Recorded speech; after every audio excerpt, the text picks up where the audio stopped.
in just a moment.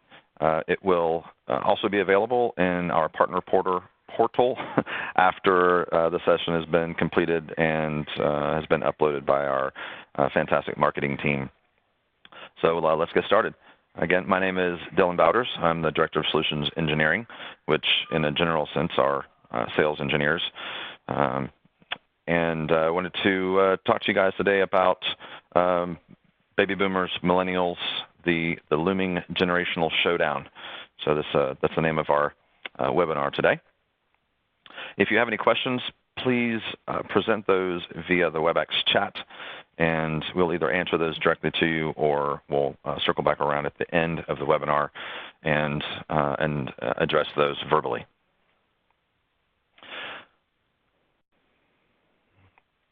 All right.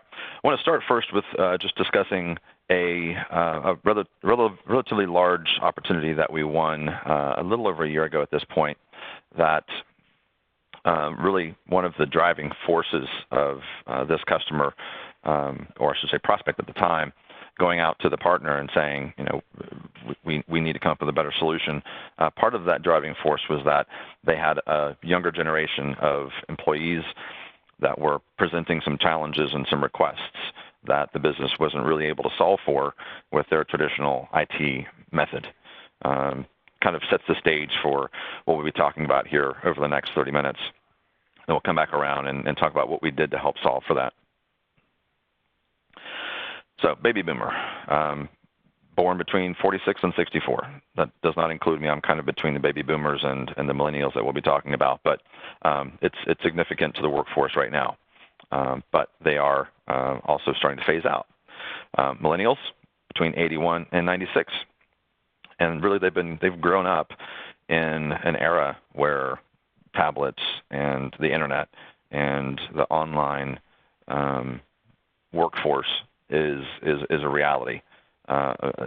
Unfortunately, I feel like a lot of times the term millennial can be kind of cast in a negative light, but it's a you know, the generation is real, and the workforce has got to adapt to ensure that, you know, businesses are able to take advantage of that workforce to the best of their ability. We're not trying to force them into a mold that they're not comfortable in any more than we're trying to, you know, force the baby boomer generation into a mold that they're not comfortable in. The industry is evolving, and business is evolving, and how we do business is evolving.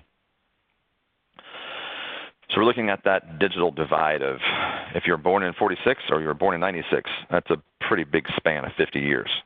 That's pretty significant. And obviously there's a lot of more traditional mindsets on the left side of this, and very, very progressive mindsets on the far right of this digital divide. 35% of the workforce will consist of millennials by 2020. That's a year from now, basically. That's pretty significant, and certainly not something that should be ignored. Instead, we should start to evolve and embrace it, obviously. And even more interesting, 20% of millennials are in leadership roles currently. That's today, not 2020. So that's obviously growing and will continue to grow, and at some point will be a majority of the leadership roles within companies. So baby boomers are starting to retire. Obviously, if you look at that digital divide, you know, if you're retiring at 65, you're already retired and you're a baby boomer. So there's a big void that really is only going to be filled from the bottom up, and that's going to be the millennials that are, you know, 22 and older now. So they're maturing into older and higher-ranking professionals, and they're doing business differently. It doesn't necessarily mean that it's necessarily the best. But in some cases, if it's embraced properly, it really can be an advantage. So the top 3 demands by millennials that we're seeing, and this isn't really just rapid scale. This isn't just our purview. This is the industry. They want more flexible work schedules. They've already got a MacBook, or they've already got some kind of tablet, or they've already got something that they own, and what they would prefer is being able to use those devices. The baby boomers didn't grow up in a world where those devices where they even existed at home, and if they did, it was a computer that sat next to the desk and it had a big monitor. It wasn't something that was convenient. People in general don't want to carry multiple devices around So we want to be able to embrace them using their own devices. And then being able to access from anywhere. Again, let's go back to the baby boomer era and that time frame. Internet was really, well, either wasn't a thing or it was just becoming a thing that was, geeky and, what's this going to be? It's just a fad. Clearly, it's not a fad. Access to the internet nowadays is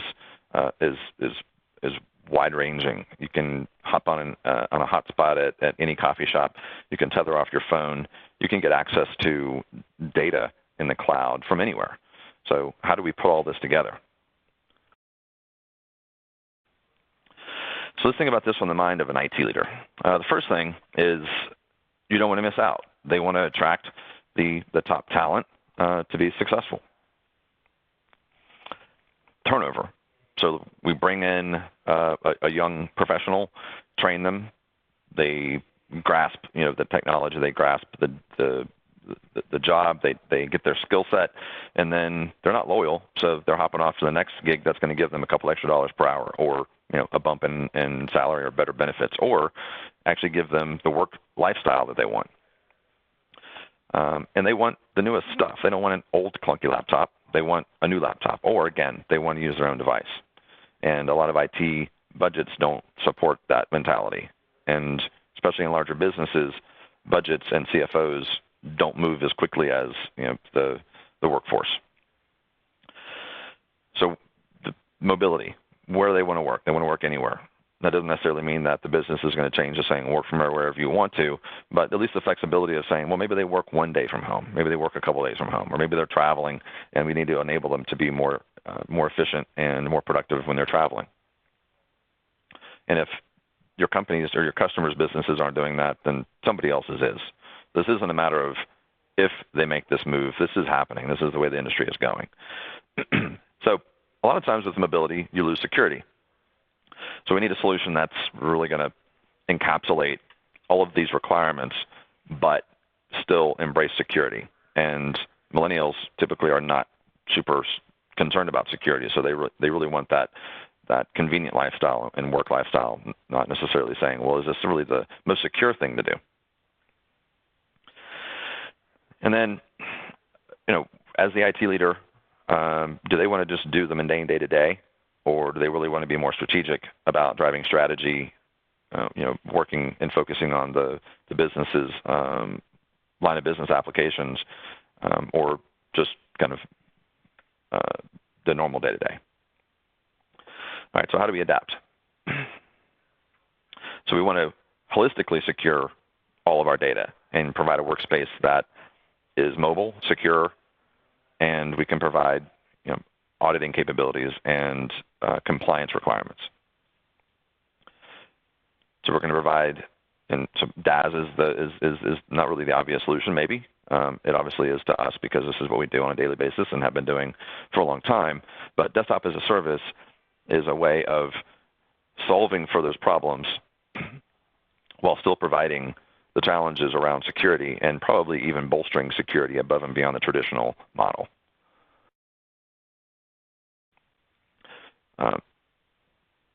Microsoft is not a small company. They're obviously providing the majority of the operating systems and the platforms that most businesses are using today.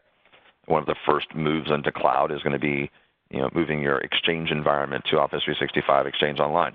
So Microsoft has a big stake and is a big driving force in where the industry is going. So Microsoft is saying that by 2020, 30% of all PCs will be via DaaS, will be via a virtual desktop in the cloud.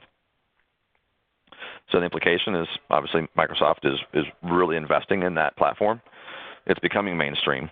And if you've ever seen the technology, the Gartner technology clock that we present, and it's not in this slide deck, but it really paints a pretty clear picture that while DaaS is early in the evolution of its maturity, it's very, very fast becoming adopted.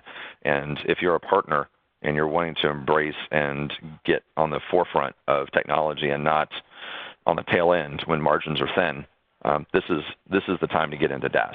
It's the time to start understanding it have some of those uncomfortable conversations where maybe you don't know the answers or don't know the questions to ask. Ask some open-ended conversations, dive into it, and it'll soon become less uncomfortable and more profitable. So think about it like this.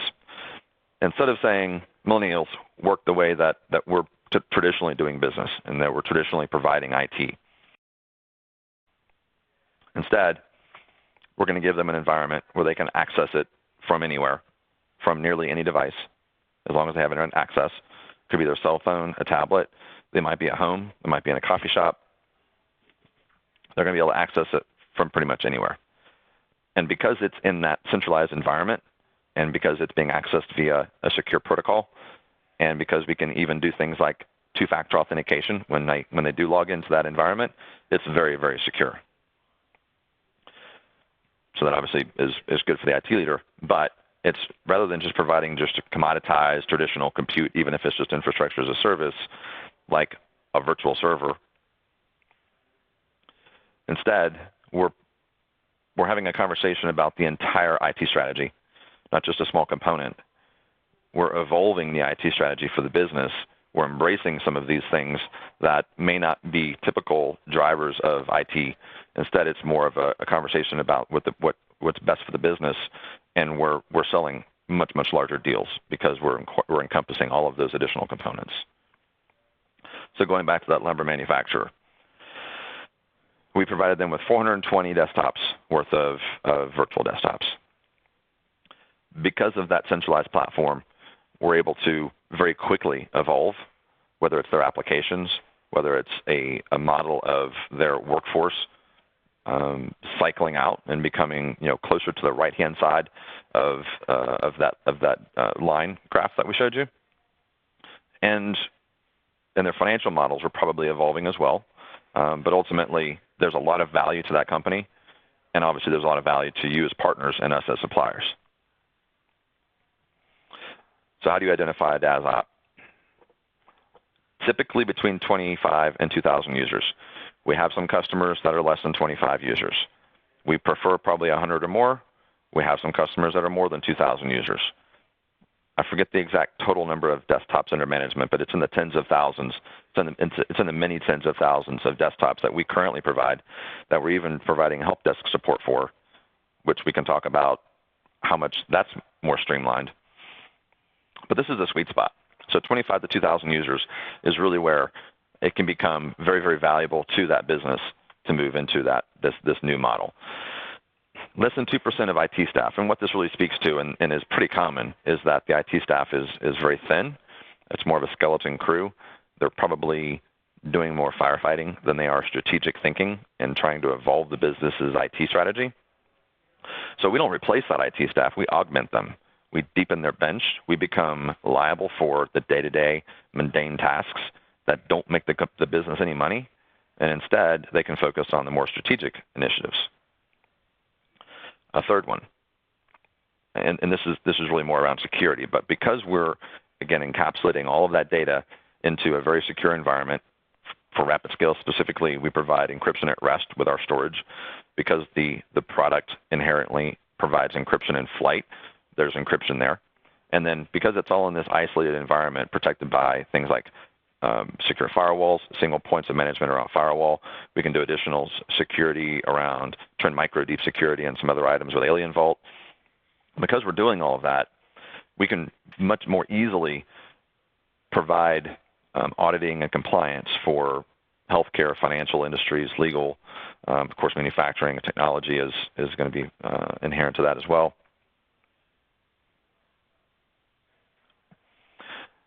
So if you're looking for a DaaS provider, and of course, we'd hope that you would choose RapidScale, and we're not new to this business, so I would think that if you are properly doing your evaluations of providers, we should be in that conversation and hopefully have a seat at the table for your next opportunity. But allowing co-management. And this is one of our differentiators that we talk about almost every time we sit down. I was in Philadelphia yesterday talking with a prospect, and there was a partner in that meeting. And one of the reasons the IT leader brought us to his VP of IT was because we allow co-management. He still has access to get into a firewall and make a change. he still has access to get into the servers and make changes. But we're ultimately liable for this. He breaks it, we fix it. So he can submit tickets. We'll do all the mundane day-to-day, but he still has access to the environment. So we're accountable for it, and we're able to provide audit trails for who's actually making changes to the environment, of course, but ultimately we're the ones responsible for that. And it deepens the bench of the company. They become a smarter IT company because of our partnership. So separate network and DaaS providers, and this is really, again, kind of around accountability, but having a network provider that's focused on network, then having a DaaS provider that's focused on the cloud platform and the software services that we're providing on top of that infrastructure is important. And then when you combine that with something like SD-WAN, where we're providing a solid network experience with the transport, we're layering software-defined networking on top of that with CDN, with the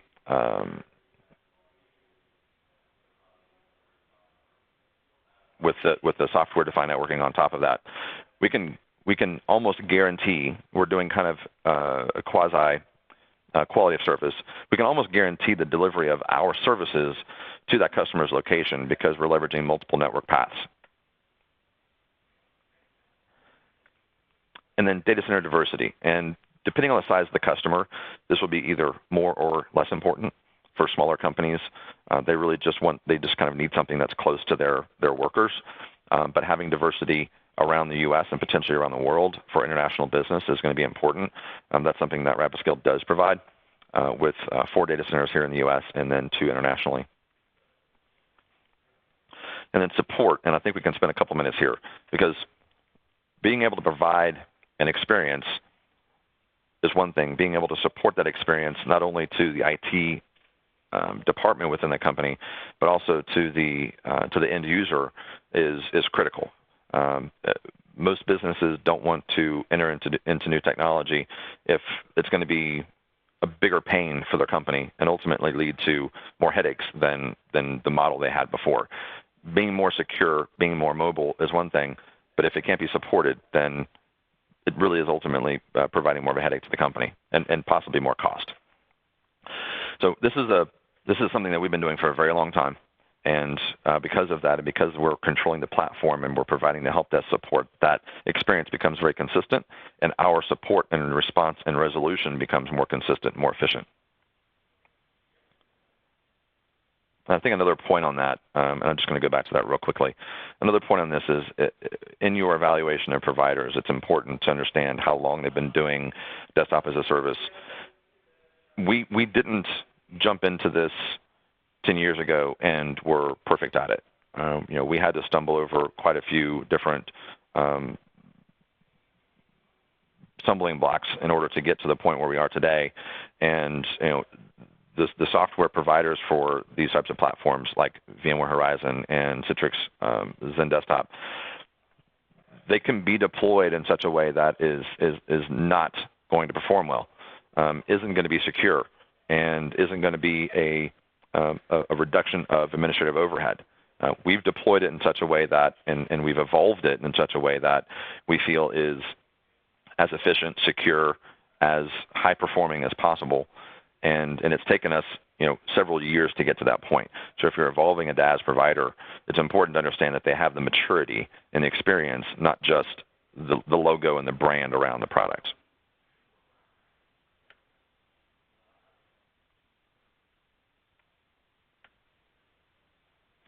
And then financial strength of the company, this should be an evaluation of almost any opportunity.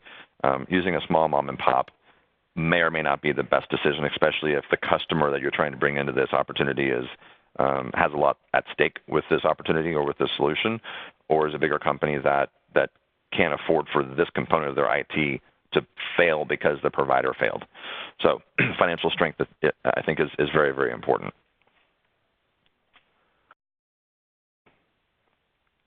So obviously, you guys are here. We're a RapidScale. RapidScale is the name of our company, and DaaS is the name of our business. We are now owned by Cox Business, and that could be another webinar to talk about why that's really fantastic for us and why it helps strengthen your position when you're talking to partners or to customers and prospects. But We don't do UCaaS because it's a commodity. There's a lot of companies out there that do that, and it's easily displaced at a lower price. So we're not in the business of providing voice services. We can support them. We absolutely support them in our desktop as a service environment because it's very, very common for companies to leverage UCaaS. It's the way of the future, and if they aren't today, they will be very soon. But compute and desktops are very, very sticky, and it's not something that customers transition away from very easily and very quickly, especially if you're doing a good job of supporting it. So that's what we're really, really focused on. And once you control the compute, we have an account team. We have a partner experience team that really works with you directly, unless you necessarily don't want to have a front seat in this experience. But we're very, very focused on not just the partner experience, but working with you to upsell the customer to the things that we're continuing to evolve into so that they can continue to evolve their business. It's not going to just be, let's sell them this DaaS solution, support that for 3 years, and then maybe it's time for them to move to something else. We want to continue to evolve their business and their strategy. And we have teams to work with you guys for that. So how do you get the conversation going? Does the company have a younger generation coming in with their employees? And are they presenting any challenges? They probably are if you start to dig into it. Are they providing any opportunity around bring your own device, BYOD? And what that can look like to really attract and make it worthwhile for both the business and the employee. Obviously, the business is saving a CapEx expense and some amount of overhead recurring supporting that device by saying, yes, you can bring your MacBook. Because if it breaks, it's not the company's responsibility. If the end user wants to upgrade that MacBook, it's not the company's responsibility. So there's usually a stipend that goes to that employee, similar to what you would do with a cell phone. However much you decide or however much the company decides is worth the stipend is up to the company, of course. But we've seen anywhere from maybe $200 or $300 a month, it could be less, to say, use your laptop and we just need you to install a little bit of software in order to access that desktop as a service environment. And then, let's talk about their IT day-to-day.